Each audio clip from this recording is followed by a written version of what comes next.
Today we are talk about the film of Parasite.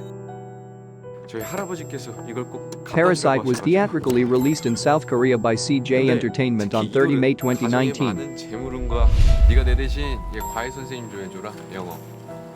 It has an 8.6 rating on IMDB. Parasite is a South Korean black comedy thriller film directed by Bong Joon-ho and script co-written by Bong Joon-ho and Han Jin-won. Parasite won a leading 4 awards at the 92nd Academy Awards: Best Picture, Best Director, Best Original Screenplay, and Best International Feature Film.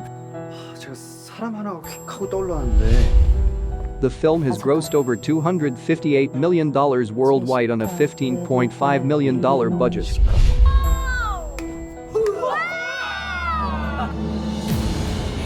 전화 위복. 열려 있었나?